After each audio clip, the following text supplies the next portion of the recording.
पवित्रता के हे मंत्र दाता, पवित्रता के हे मंत्र दाता, हम पर तुम्हारे एहसान लाखों।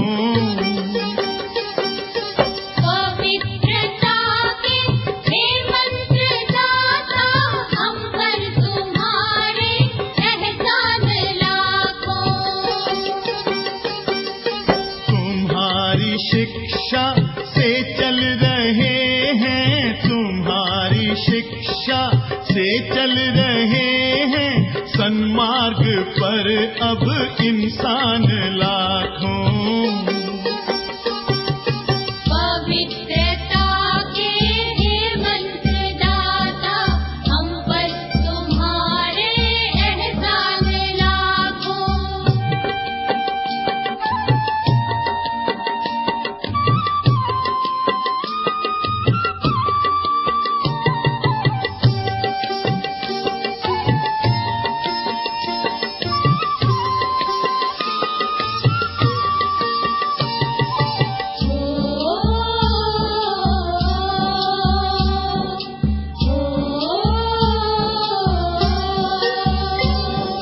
तुमने भटकतों को रोशनी दी,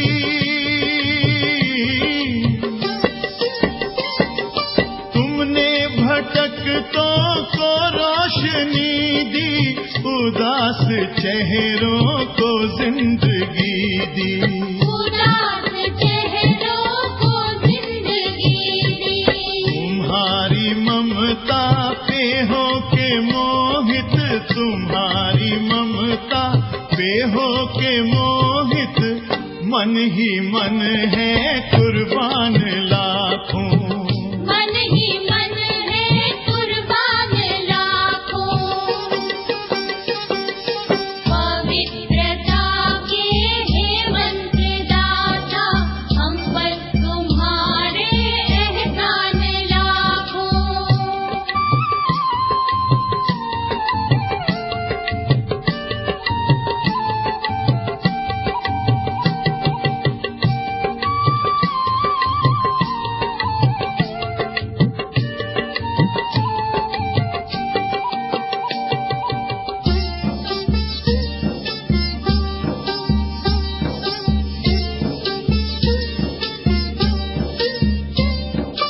अनेक जीवन थे खाली खाली,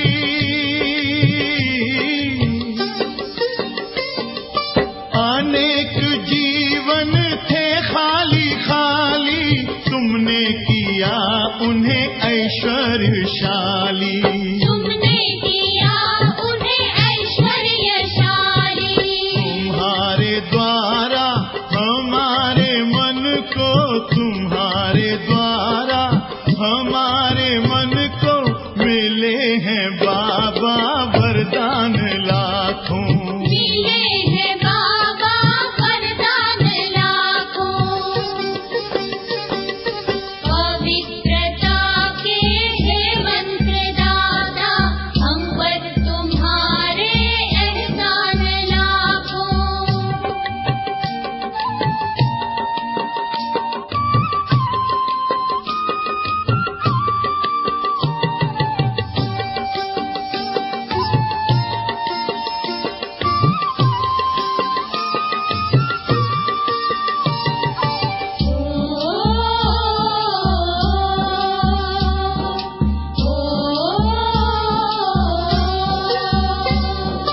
नारी को तुमने शक्ति बनाया,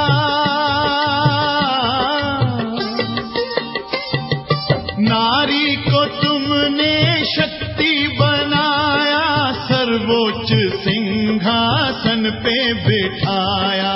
सर्वोच्च सिंहासन पे बिठाया। तुम्हारी इस सिद्धि से चकित हैं, तुम्हारी इस सिद्धि से चकित हैं, वसुंधरा के विद्वान लाखों।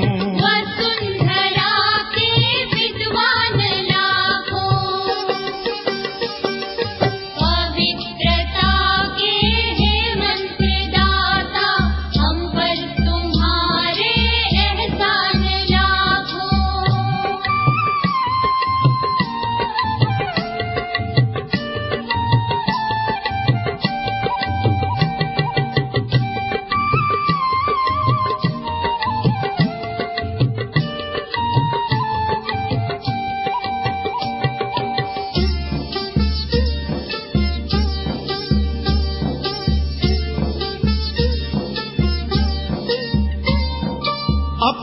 समय के हे भगीरथ,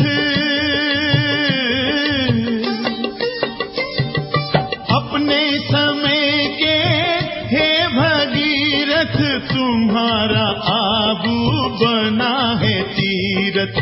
तुम्हारा आबू बना है तीरथ। इसीलिए तो आते ही रहते, इसीलिए तो आते ही रहते, तुम्हारे घर अब मेहमान लाखों। तुम्हारे घर अब मेहमान लाखों। पवित्रता के हे मंत्रदाता, हम पर तुम्हारे एहसान लाखों। पवित्रता के हे मंत्रदाता, हम पर तुम्हारे एहसान लाखों। तुम्हारी शिक्षा से चल रहे हैं सन्मार्ग पर अब इंसान लाखों। पवित्रता के हे मंत्रदाता, हम पर तुम्हारे एहसान लाखों। पवित्रता के हे मंत्रदाता, हम पर तुम्हारे एहसान लाखों। हम पर तुम्हारे एहसान लाखों। हम पर तुम्हारे एहसान लाखों।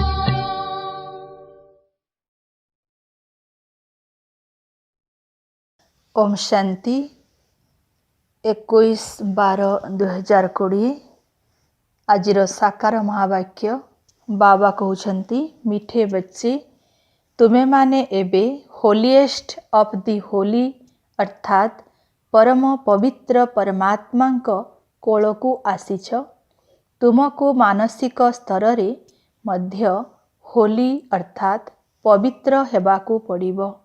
प्रश्न, होलीएस्ट ऑफ दी होली संतान मानंकर निशा एवं निशानी अर्थात लक्षण किपरि होइथिबो? उत्तर, सेमानंक भितरे एही निशा रहिथिबो जे आमे होलीएस्ट ऑफ दी होली बाबांकर कोलकु आसीछु अर्थात संतान होइछु। आमे होलीएस्ट देवी देवता हेबाकु जाउछु। सेमानंकर मानसिक स्तर रे अर्थात संकल्प रे मध्य खराप विचार आसी पारिबो नाही। सेमाने सुगंध युक्त फूल सदृश अटंती। सेमानंक द्वारा कौनसी ओलटा कर्म होई पारिबो नाही। सेमाने अंतर्मुखी होई निजर जांच करिथांती जे मो ठारू समस्तंकु सुगंध मिलुछि। मोर आखि अर्थात दृष्टि काहा प्रति आकर्षित हेउनाही तो? गीत मरना तेरी गली में, जीना भी तेरी गली में। ओम शांति। पिला माने गीत सुनिले पुणी तार अर्थ मध्य मन भितरे विचार सागर मंथन करी बाहर करिबा उचित। ए कथा किए कहूछि जे मरना तेरी गली में? आत्मा ही कहूछि। काहींकि ना आत्मा पतित होई जाइछि। पावन आत्मा तो अंतिम समय रे ही कुहाजिबो अथवा पावन सेतेबेले कुहाजिबो जेतेबेले शरीर मध्य पवित्र मिलिबो। एबे तो तुमे माने पुरुषार्थी अट। एकथा मध्य जानिछ जे बाबांको पाखकु आसी मरिबाकु पड़िथाए। एकमात्र बाबांकु छाड़ी अन्यर हेबा अर्थ जनक निकटरू मरी अन्य काहा पाखरे बंचिबा। लौकिक पितांकर संतान मध्य जदि शरीर छाड़िबो तेबे अन्य पितांक निकटरे जाई जन्म नेब ना। एहा मध्य सेहीपरि पुरुणा दुनियारू बंचिथिबा अवस्थारे मरुछ एवं होलीएस्ट ऑफ होलींकर कोलकु जाउछ। तेबे ଏହି ହୋଲିଏଷ୍ଟ ଅଫ୍ ହୋଲି ଅର୍ଥାତ୍ ପରମ ପବିତ୍ର ଆତ୍ମା କିଏ? ଶିବ ବାବା ଏବଂ କେବଳ ହୋଲି କିଏ? ସନ୍ନ୍ୟାସୀମାନେ। ଏହି ସନ୍ନ୍ୟାସୀମାନଙ୍କୁ ହିଁ କେବଳ ହୋଲି କୁହାଯିବ। ତେବେ ତୁମେମାନେ ଏବଂ ସନ୍ନ୍ୟାସୀମାନଙ୍କ ମଧ୍ୟରେ ବହୁତ ଫରକ ରହିଛି। ସେମାନେ ଯଦିଓ ପବିତ୍ର ହେଉଛନ୍ତି କିନ୍ତୁ ଜନ୍ମତଃ ପୁଣି ବି ପତିତଙ୍କ ଠାରୁ ହିଁ ନେଉଛନ୍ତି ନା। କିନ୍ତୁ ତୁମେମାନେ ହୋଲିଏଷ୍ଟ ଅଫ୍ ଦି ହୋଲି ହେଉଛ। ହୋଲିଏଷ୍ଟ ଅଫ୍ ଦି ହୋଲି ବାବା ତୁମକୁ ଏଭଳି କରୁଛନ୍ତି। ସେମାନେ ତ ଘରଦ୍ୱାର ଛାଡ଼ି ହୋଲି ହେଉଛନ୍ତି। ଆତ୍ମା ପବିତ୍ର ହେଉଛି ନା। ଯେତେବେଳେ ତୁମେ ସ୍ୱର୍ଗରେ ଦେବୀ ଦେବତା ହେଉଛ ସେତେବେଳେ ହୋଲିଏଷ୍ଟ ଅଫ୍ ହୋଲି ହେଉଛ। ତୁମର ଏହା ବେହଦର ସନ୍ନ୍ୟାସ ଅଟେ। ତାହା ହେଉଛି ହଦ୍ର ସନ୍ନ୍ୟାସ ଯେଉଁଠି ସବୁକିଛି ସୀମିତ। ସେମାନେ କେବଳ ହୋଲି ହେଉଛନ୍ତି କିନ୍ତୁ ତୁମେମାନେ ହୋଲିଏଷ୍ଟ ଅଫ୍ ହୋଲି ହେଉଛ। ତୁମର ବିବେକ ମଧ୍ୟ କହୁଛି ଆମେ ତ ନୂଆ ଦୁନିଆକୁ ଯାଉଛୁ। ସେହି ସନ୍ନ୍ୟାସୀମାନେ ତ ରଜୋଗୁଣୀ ସମୟରେ ଅର୍ଥାତ୍ ଦ୍ୱାପରରେ ଜନ୍ମ ନିଅନ୍ତି। ତେବେ ଫରକ ରହିଲା ନା। କେଉଁଠି ରଜୋଗୁଣୀ କେଉଁଠି ସତୋପ୍ରଧାନ। ତୁମେମାନେ ହୋଲିଏଷ୍ଟ ଅଫ୍ ହୋଲି ପିତାଙ୍କ ଦ୍ୱାରା ହୋଲିଏଷ୍ଟ ହେଉଛ। ସେ ଜ୍ଞାନର ସାଗର ମଧ୍ୟ ଅଟନ୍ତି ଏବଂ ପ୍ରେମର ସାଗର ମଧ୍ୟ ଅଟନ୍ତି। ଇଂରାଜୀରେ ତାଙ୍କୁ ocean of knowledge ocean of love କହିଥାନ୍ତି। ତୁମକୁ କେତେ ଶ୍ରେଷ୍ଠ କରିଦେଉଛନ୍ତି। ଏହିଭଳି ଉଚ୍ଚରୁ ଉଚ୍ଚ ହୋଲିଏଷ୍ଟ ଅଫ୍ ହୋଲିଙ୍କୁ ସମସ୍ତେ ଡାକୁଛନ୍ତି ଯେ ଏଠାକୁ ଆସି ଏହିଭଳି ପତିତମାନଙ୍କୁ ପାବନ କର। ପତିତ ଦୁନିଆକୁ ଆସି ଆମକୁ ହୋଲିଏଷ୍ଟ ଅଫ୍ ହୋଲି କର। ତେଣୁ ପିଲାମାନଙ୍କ ଭିତରେ ମଧ୍ୟ ସେତିକି ନିଶା ରହିବା ଉଚିତ ଯେ ଆମକୁ କିଏ ପାଠ ପଢ଼ାଉଛନ୍ତି। ଏହାଦ୍ୱାରା ଆମେ କ'ଣ ହେବୁ? ତେଣୁ ଦୈବୀଗୁଣ ମଧ୍ୟ ଧାରଣ କରିବାକୁ ହେବ। ପିଲାମାନେ ପତ୍ର ଲେଖୁଛନ୍ତି, ବାବା ଆମ ପାଖକୁ ମାୟାର ତୋଫାନ ବହୁତ ଆସୁଛି। ଆମକୁ ମାନସିକ ସ୍ତରରେ ଶୁଦ୍ଧ ହେବାକୁ ଦେଉନାହିଁ। ଆମର କାହିଁକି ଏପରି ଖରାପ ବିଚାର ଆସୁଛି? ଯେବେ କି ଆମକୁ ହୋଲିଏଷ୍ଟ ଅଫ୍ ହୋଲି ହେବାକୁ ପଡ଼ିବ। ବାବା କହୁଛନ୍ତି ଏବେ ତୁମେମାନେ ବିଲକୁଲ ଅନହୋଲିଏଷ୍ଟ ଅଫ୍ ହୋଲି ଅର୍ଥାତ୍ ପତିତରୁ ପତିତ ହୋଇଯାଇଛ। ଏବେ ବହୁତ ଜନ୍ମର ଅନ୍ତିମ ଜନ୍ମରେ ବାବା ପୁଣି ତୁମମାନଙ୍କୁ ଖୁବ୍ ଜୋରରେ ପାଠ ପଢ଼ାଉଛନ୍ତି। ତେଣୁ ସନ୍ତାନମାନଙ୍କ ବୁଦ୍ଧିରେ ଏହି ନଶା ରହିବା ଉଚିତ ଯେ ଆମେ କ'ଣ ହେଉଛୁ। ଏହି ଲକ୍ଷ୍ମୀ ନାରାୟଣଙ୍କୁ ଏପରି କିଏ କରିଥିଲା? ଭାରତ ସ୍ୱର୍ଗ ଥିଲା ନା। ଏହି ସମୟରେ ତ ଭାରତ ତମୋପ୍ରଧାନ ଭ୍ରଷ୍ଟାଚାରୀ ହୋଇଯାଇଛି। ପୁଣି ଏହାକୁ ଆମେ ହୋଲିଏଷ୍ଟ ଅଫ୍ ହୋଲି ଅର୍ଥାତ୍ ପବିତ୍ର ଦୁନିଆ କହୁଛୁ। ତେବେ ଏଭଳି କରିବା ପାଇଁ ତ ନିଶ୍ଚିତ କେହି ଆବଶ୍ୟକ ନା। ନିଜ ଭିତରେ ମଧ୍ୟ ସେହି ନିଶା ଆସିବା ଦରକାର ଯେ ମୋତେ ଦେବତା ହେବାକୁ ପଡ଼ିବ। ସେଥିପାଇଁ ସେହିପରି ଗୁଣ ମଧ୍ୟ ରହିବା ଦରକାର। କାରଣ ଏକଦମ ତଳୁ ଏକଦମ ଉପରକୁ ଚଢ଼ୁଛ ନା। ସିଢ଼ି ଚିତ୍ରରେ ମଧ୍ୟ ଉତ୍ଥାନ ଓ ପତନ ଲେଖା ହୋଇଛି ନା। ଯେଉଁମାନେ ତଳକୁ ଖସି ଯାଇଛନ୍ତି ସେମାନେ କିପରି ନିଜକୁ ହୋଲିଏଷ୍ଟ ଅଫ୍ ହୋଲି କହିପାରିବେ? ତେଣୁ ହୋଲିଏଷ୍ଟ ଅଫ୍ ହୋଲି ବାବା ହିଁ ଆସି ପିଲାମାନଙ୍କୁ ଏହିପରି କରୁଛନ୍ତି। ତୁମେମାନେ ଏଠାକୁ ବିଶ୍ୱର ମାଲିକ ହୋଲିଏଷ୍ଟ ଅଫ୍ ହୋଲି ହେବା ପାଇଁ ଆସିଛ। ତେଣୁ କେତେ ନିଶା ରହିବା ଦରକାର। ବାବା ଆମକୁ କେତେ ଉଚ୍ଚ କରିବାକୁ ଆସିଛନ୍ତି। ତେଣୁ ମନ, ବଚନ, କର୍ମରେ ପବିତ୍ର ହେବାକୁ ପଡ଼ିବ। ସୁଗନ୍ଧଯୁକ୍ତ ଫୁଲ ହେବାକୁ ପଡ଼ିବ। ସତ୍ୟ ଯୁଗକୁ ହିଁ ଫୁଲର ବଗିଚା କୁହାଯାଉଛି। ତୁମ ଭିତରେ କୌଣସି ପ୍ରକାରର ଦୁର୍ଗନ୍ଧ ନ ରହୁ। ଦେହ ଅଭିମାନକୁ ହିଁ ଦୁର୍ଗନ୍ଧ କୁହାଯାଉଛି। ତୁମର କାହା ପ୍ରତି ମଧ୍ୟ କୁଦୃଷ୍ଟି ନ ଯାଉ। ଏପରି ଓଲଟା କର୍ମ ନ ହେଉ ଯାହାକି ମନକୁ ଖାଉଥିବ ଏବଂ ବିକର୍ମର ଖାତା ଜମା ହୋଇଯିବ। ଏବେ ତ ତୁମେ 21 ଜନ୍ମ ପାଇଁ ଜମା କରୁଛ। ତୁମେମାନେ ଜାଣିଛ ଆମେ ବହୁତ ସମ୍ପତ୍ତିବାନ ହେଉଛୁ। ଏବେ ନିଜର ଆତ୍ମାକୁ ଦେଖ, ମୁଁ ଦୈବୀ ଗୁଣରେ ଭରପୁର ଅଟେ ତ? ବାବା ଯେପରି କହୁଛନ୍ତି ମୁଁ ସେହିପରି ପୁରୁଷାର୍ଥ କରୁଛି। ଦେଖ ତୁମମାନଙ୍କର ଲକ୍ଷ୍ୟ ଏବଂ ଉଦ୍ଦେଶ୍ୟ କ'ଣ? କେଉଁଠି ସନ୍ନ୍ୟାସୀମାନେ, କେଉଁଠି ତୁମେମାନେ। ତୁମ ଭିତରେ ନିଶା ରହିବା ଉଚିତ ଯେ ଆମେ କାହା କୋଳକୁ ଆସିଛୁ। ସେ ଆମକୁ କ'ଣ କରୁଛନ୍ତି ଅନ୍ତର୍ମୁଖୀ ହୋଇ ଦେଖିବା ଦରକାର। ମୁଁ କେତେ ଯୋଗ୍ୟ ହୋଇଛି। ମୋତେ କେତେ ଗୁଲଗୁଲ ଅର୍ଥାତ୍ ଫୁଲ ଭଳି ହେବାକୁ ପଡ଼ିବ। ଯେପରି ମୋ ଦ୍ୱାରା ସମସ୍ତଙ୍କୁ ଜ୍ଞାନର ସୁଗନ୍ଧ ମିଳିପାରିବ।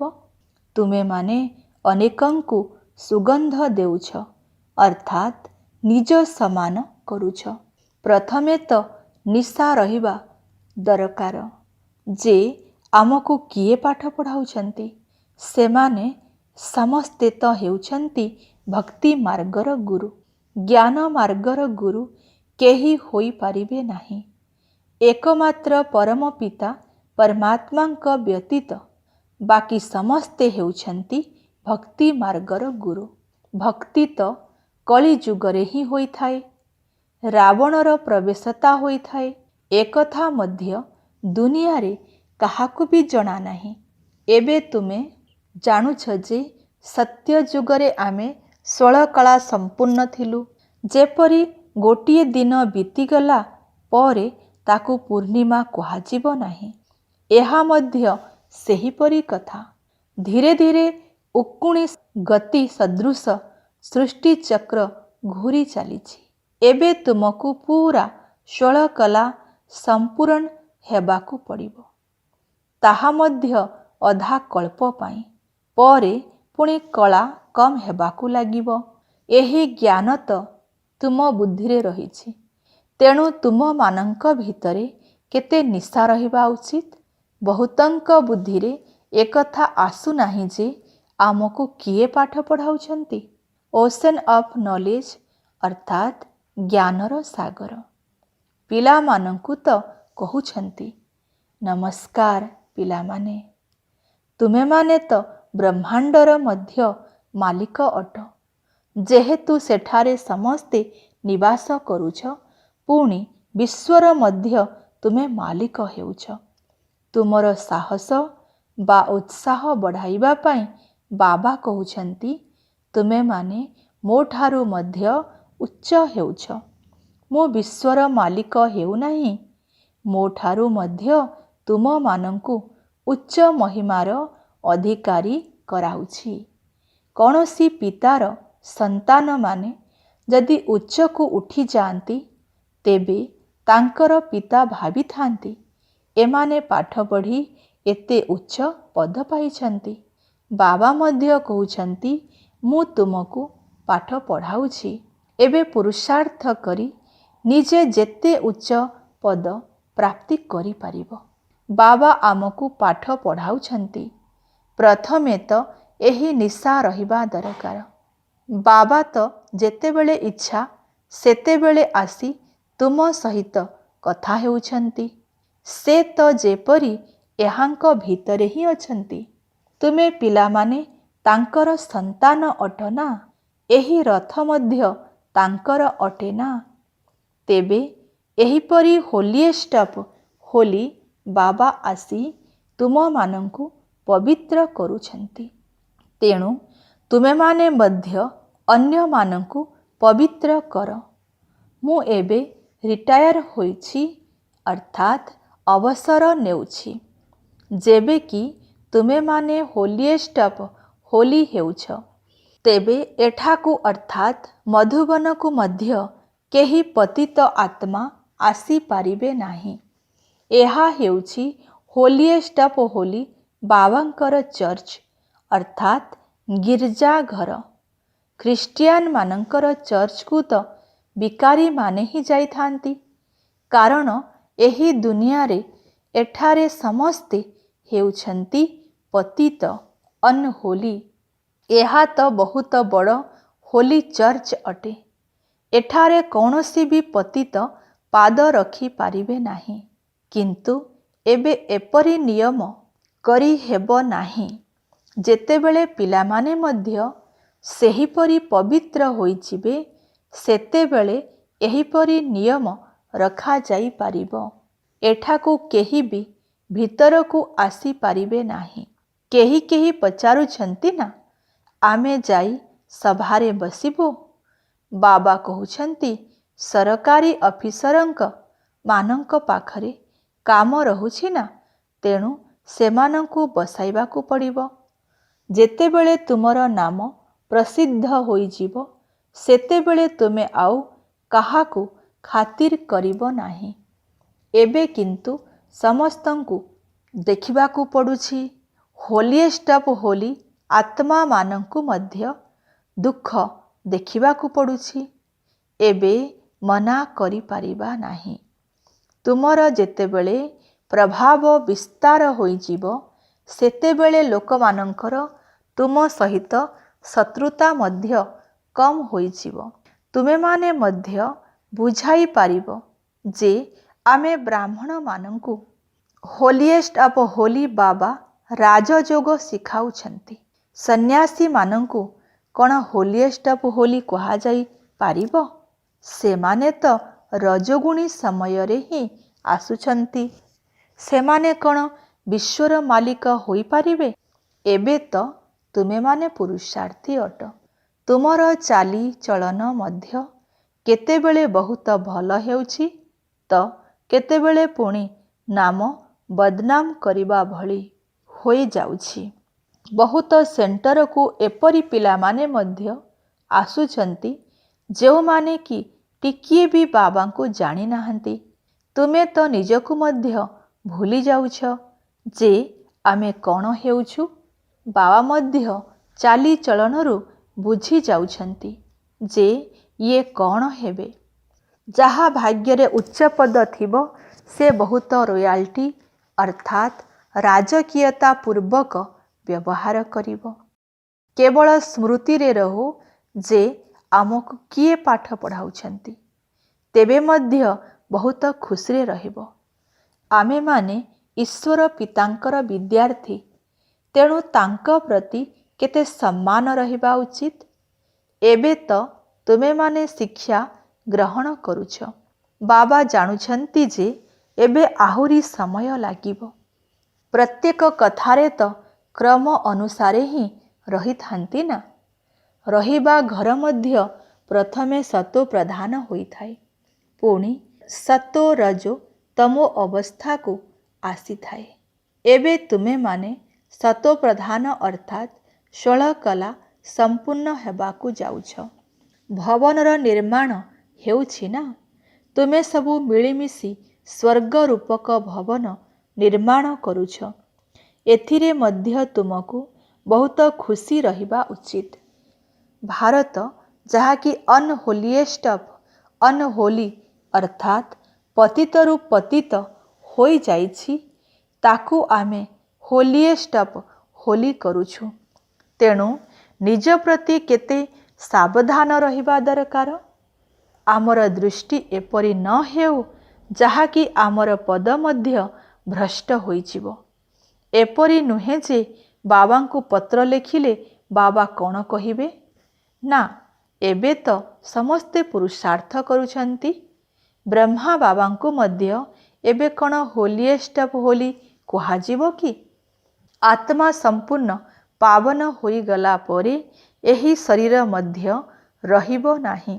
ତୁମେ ମଧ୍ୟ ହୋଲିଏଷ୍ଟ ଅଫ୍ ହୋଲି ହେଉଛ, କିନ୍ତୁ ପଦ ପାଇବାରେ ଅନ୍ତର ରହିଛି। ସେଥିପାଇଁ ତ ପୁରୁଷାର୍ଥ କରିବାକୁ ହେବ ଏବଂ ଅନ୍ୟମାନଙ୍କୁ ମଧ୍ୟ କରାଇବାକୁ ହେବ। ବାବା ତ ବହୁତ ଭଲ ଭଲ ପଏଣ୍ଟସ୍ ଦେଉଛନ୍ତି। ଯଦି କେହି ବୁଝିବା ପାଇଁ ଆସୁଛନ୍ତି ତେବେ ତାଙ୍କୁ ତୁଳନା କରି ଦେଖାଅ। କେଉଁଠି ଏମାନେ ହୋଲିଏଷ୍ଟ ଅଫ୍ ହୋଲି ଦେବୀ ଦେବତାମାନେ, କେଉଁଠି ସେମାନେ କେବଳ ହୋଲି ସନ୍ନ୍ୟାସୀମାନେ। ଏହି ଲକ୍ଷ୍ମୀ ନାରାୟଣଙ୍କର ତ ଜନ୍ମ ହିଁ ସତ୍ୟ ଯୁଗରେ ହେଉଛି। ସନ୍ନ୍ୟାସୀମାନେ ତ ପରେ ଆସୁଛନ୍ତି। କେତେ ଫରକ ରହିଛି। ପିଲାମାନେ ଜାଣିଛନ୍ତି ଶିବ ବାବା ଆମକୁ ଏପରି କହୁଛନ୍ତି ମାମ୍ ଏକମ୍ ୟାଦ କର, ଅର୍ଥାତ୍ ମୋତେ ହିଁ ମନେ ପକାଅ। ନିଜକୁ ଅଶରୀରୀ ଆତ୍ମା ମନେ କର। ଶ୍ରେଷ୍ଠରୁ ଶ୍ରେଷ୍ଠ ଶିବ ବାବା ପାଠ ପଢ଼ାଇ ଉଚ୍ଚରୁ ଉଚ୍ଚ କରୁଛନ୍ତି। ବ୍ରହ୍ମାଙ୍କ ଦ୍ୱାରା ଆମେ ଏହିସବୁ ପାଠ ପଢ଼ୁଛୁ। ଯିଏ ବ୍ରହ୍ମା ସେ ହିଁ ବିଷ୍ଣୁ ହେଉଛନ୍ତି। ଏ କଥା ମଧ୍ୟ ତୁମେମାନେ ହିଁ ଜାଣିଛ। ମନୁଷ୍ୟମାନେ ତ କିଛି ବି ବୁଝି ନାହାନ୍ତି। ଏବେ ସମଗ୍ର ସୃଷ୍ଟି ଉପରେ ରାବଣର ରାଜ୍ୟ ଚାଲିଛି। ତୁମେ ରାମରାଜ୍ୟ ସ୍ଥାପନ କରୁଛ, ଯାହାକୁ ତୁମେମାନେ ହିଁ ଜାଣିଛ। ଡ୍ରାମା ଅନୁସାରେ ଆମେ ସ୍ୱର୍ଗ ସ୍ଥାପନ କରିବା ପାଇଁ ଯୋଗ୍ୟ ହେଉଛୁ। ଏବେ ବାବା ଆମକୁ ଯୋଗ୍ୟ କରୁଛନ୍ତି। ବାବାଙ୍କ ବିନା ଶାନ୍ତିଧାମ ସୁଖଧାମକୁ କେହି ବି ନେଇ ଯାଇପାରିବେ ନାହିଁ। କେବଳ କାହାଣୀ ଶୁଣାଉଛନ୍ତି ଅମୁକ ସ୍ୱର୍ଗକୁ ଗଲା, ମୁକ୍ତିଧାମକୁ ଗଲା। ବାବା କହୁଛନ୍ତି ଏହି ବିକାରୀ ପତିତ ଆତ୍ମାମାନେ ଶାନ୍ତିଧାମକୁ କିପରି ଯିବେ? ତୁମେମାନେ ହିଁ ଏକଥା ବୁଝାଇ ପାରିବ। ତେବେ ଯାଇ ଜାଣିବେ ଯେ ଏମାନଙ୍କ ଭିତରେ କେତେ ନିଶା ରହିଛି। ଏହିପରି ବିଚାର ସାଗର ମନ୍ଥନ କର ଯେ କାହାକୁ କିପରି ବୁଝାଇବି। ଚାଲିବା ବୁଲିବା ସମୟରେ ମଧ୍ୟ ମନ ଭିତରେ ଚିନ୍ତନ ଚାଲିବା ଦରକାର।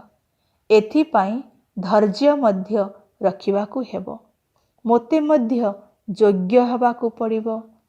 ତେବେ ଭାରତବାସୀ ହିଁ ସମ୍ପୂର୍ଣ୍ଣ ଯୋଗ୍ୟ, ପୁଣି ସମ୍ପୂର୍ଣ୍ଣ ଅଯୋଗ୍ୟ ହେଉଛନ୍ତି, ଅନ୍ୟ କେହି ନୁହନ୍ତି।